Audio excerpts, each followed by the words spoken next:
आपका नाम क्या माता जी? सुनीता। सुनीता मेरी माँ है। माता जी। आपकी उम्र है 42। रहने वाले कहाँ के? गुमीना रेवाड़ी डिस्ट्रिक्ट। आपकी ब्रेन ट्यूमर बताया था जी, हाई ग्रेड ग्लाइलोमा बता रखा था, ठीक है। आपने ऑपरेट करवा लिया। हाँ जी शुरू में क्या क्या दिक्कतें थी, क्यों करवाना पड़ा ऑपरेट आपको? सर, स्टार्टिंग में जैसे सर में दर्द बनता था नॉर्मल, और आंखों में दर्द बताते, तो हमने वैसे ही गांव में दवाई दुआ दी, वहां से आराम थोड़ा बहुत मिल जाता था, दवाई का असर जितना रहता था, उसके बाद फिर से हो जाता था। फिर रेवाड़ी के लिए बोला कि भाई वहाँ पर टेस्ट वगैरह करवा लो, वो जो सिटी स्कैन वगैरह होता है, वहाँ पे टेस्ट करवाया। टेस्ट में गठा बता दी कि गांठ है भाई ब्रेन में, तो ये बोले कि भाई ब्रेन में गांठ है, लेकिन ये किसकी है क्या है, तो उसके लिए आपको एमआरआई करवाना होगा, उससे पता चलेगा। तो एमआरआई के लिए गए हम हॉस्पिटल में। स्टार्टिंग में पहली एमआरआई में कुछ नहीं आया, वो गांठ ही आई नॉर्मल। वो कुछ दिनों बाद दूसरी एमआरआई कराई, वो दवाई चला के, दूसरी में भी कुछ नहीं आया। फिर वो डॉक्टर को डाउट हो गया, डॉक्टर ये बोला कि नहीं भाई ये सिंपल गांठ तो नहीं है तो कुछ ना कुछ हो रही। तो तीसरी एमआरआई कराई, उसमें फिर टीबी आई थी। फिर टीबी आने के बाद टीबी की दवाई चला दी, वो दवाई चल रही 3 महीने तक चली टीबी की दवाई, वो खाई। फिर अचानक एकदम तबीयत बिगड़ गई, घर पर ही ज्यादा बेहोशी हो गई, उठा के गाड़ी में लेके गए, वहां पे एडमिट किया। फिर डॉक्टर ने चौथी एमआरआई के लिए बोला कि ये बोले मेरे को टीबी भी नहीं लग रही, कुछ और लग रहा है। टीबी की दवाई खिलाने के बाद फिर कह रहे कि टीबी नहीं लग रही? हाँ जी। उसके बाद फिर एमआरआई के लिए बोला कि भाई एक एमआरआई और कराओ। वो एमआरआई कराई तो उसमें फिर बताया कि भाई ब्रेन ट्यूमर है। ग्लाइलोमा बता रखा आपका, high grade glioma, high brain grade. Tumour का। हमने तो यही सोचा भाई जब ब्रेन ट्यूमर था तो पहली दूसरी एमआरआई में भी आ जाता, चौथी कराने की क्या जरूरत। तबीयत ज्यादा मम्मी की बिगड़ गई थी, तो ऑपरेशन के लिए बोल दिया था कि भाई ऑपरेशन होगा, अभी कोई इलाज नहीं है इसका। तो उस टाइम हमें तो कुछ होश ही नहीं था कि हम भाई चलो ठीक है जो भी कर दो। तो जी आपने ऑपरेशन करवा लिया? हाँ जी, ऑपरेशन करा लिया था। उसके बाद ऑपरेशन कराने के बाद उन्होंने करीब 15-20 दिन हॉस्पिटल में रखी, भाई वो दवाई चलाते रहे, इंजेक्शन लगाते रहे कि वो घाव जो है ज्यादा पेन ना हो।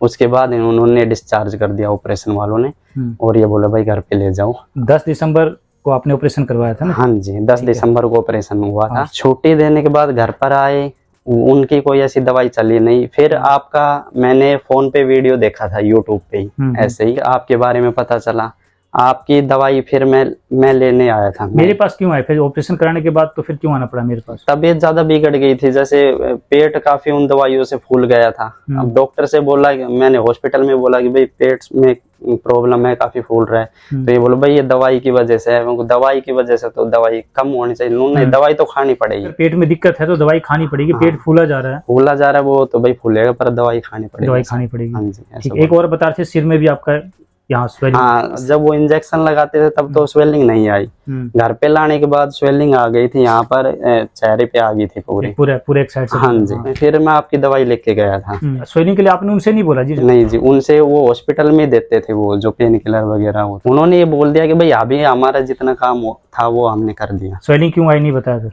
जी नहीं। स्वेलिंग कब तक उतरेगी ये भी नहीं बताया? ये नहीं बता। स्वेलिंग के लिए बोला कि भाई ये ब्रेन की स्वेलिंग है, हाँ रेडिएशन आगे, ये बोले आगे कीमो वगैरह लगेगी, ये वो आगे का काम है, वो हमारा इतना ही काम। मेरा काम था सर्जरी कराना, मैंने कर दिया। स्वेलिंग क्यों आ रही मेरे को नहीं पता। घर पे स्वेलिंग आई तो हम आपकी फिर दवा लेके गए। हमें ये था कि भाई ये स्वेलिंग बहुत ज्यादा हो रही है, तो आपकी दवाई दी। तो ये एक शुरू में मैं भी बचपन से सुनता आ रहा हूँ कि भाई आयुर्वेद स्लो काम करता है, धीरे काम करता है ऐसे। तो मेरे को भी ये लगा कि भाई ये ब्रेन की स्वेलिंग है, ये देसी दवाई से जाएगी या नहीं जाएगी। लेकिन वो चलो दे वो तो सही 3 दिन 4 दिन खिलाओ। तो 3 दिन, तीसरे दिन तो स्वेलिंग बिल्कुल ही खत्म हो गई, पता ही नहीं चला कि है भी या नहीं। जो डॉक्टर ये कह रहा है कि स्वेलिंग का मुझे पता ही नहीं है कि जाएगी कि नहीं जाएगी। हाँ जी। फिर आप मेरी दवाई लेके गए, फिर आपको मन में भी था कि आयुर्वेद तो स्लो काम करता है, चलो देते हैं। हाँ जी। आप ये कह रहे हो कि 3 दिन में इनकी स्वेलिंग 3 दिन में बिल्कुल बैठ गई, कम नहीं हुई, बिल्कुल ही ऐसी होगी कि है ही नहीं। फिर मेरे को विश्वास हो गया कि अब कहीं जाने की जरूरत नहीं है, स्वेलिंग बैठ गई तो सब कुछ ठीक हो जाए। सर्जरी में पैसे कितने लगा दिए थे आपने? सर्जरी में करीब 14-15 लाख के आसपास। 15 लाख रुपए आपके पास थे सर? नहीं थे सर, रिलेटिव रिश्तेदारों से लेने पड़े।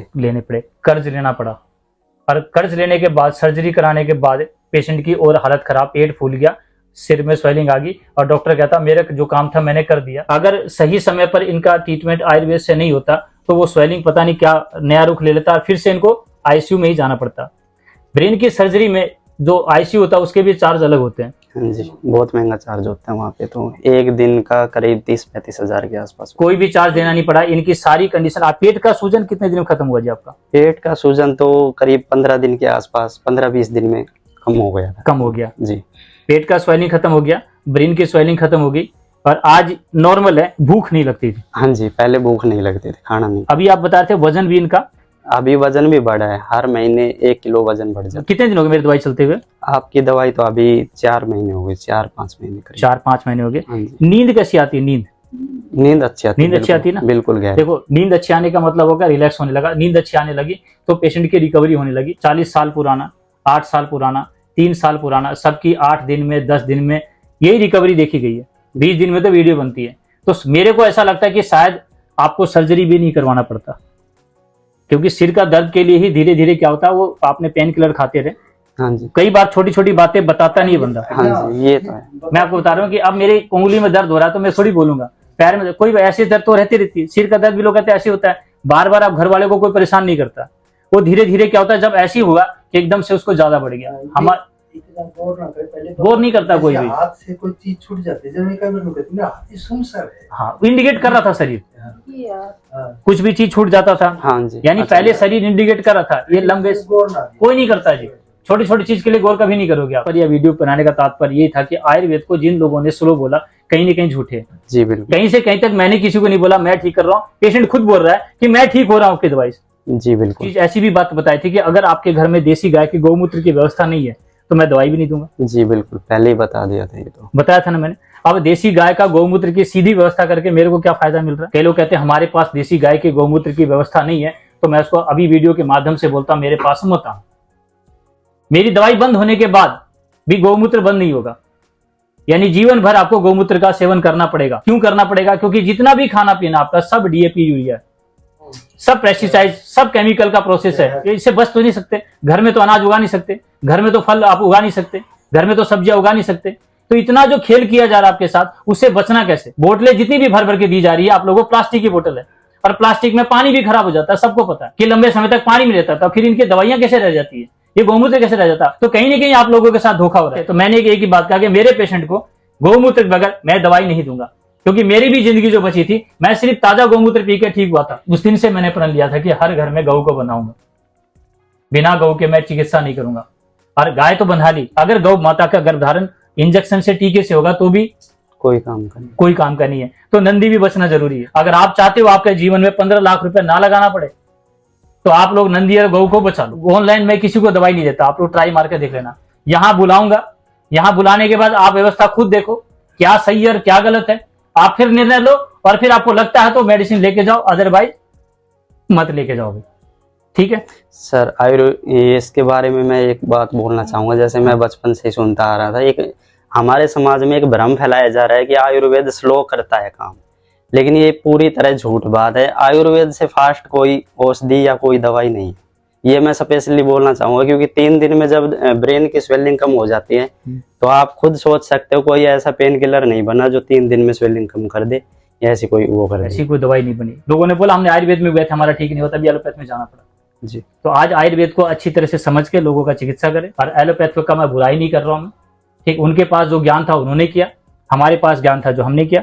वो अपने आप को सिद्ध करके दिखा रहे, हम अपने आप को। आपको लगता है जहां वो जाए। मैंने इस वीडियो के माध्यम से किसी को भी मैंने टारगेट नहीं किया। ठीक है जी।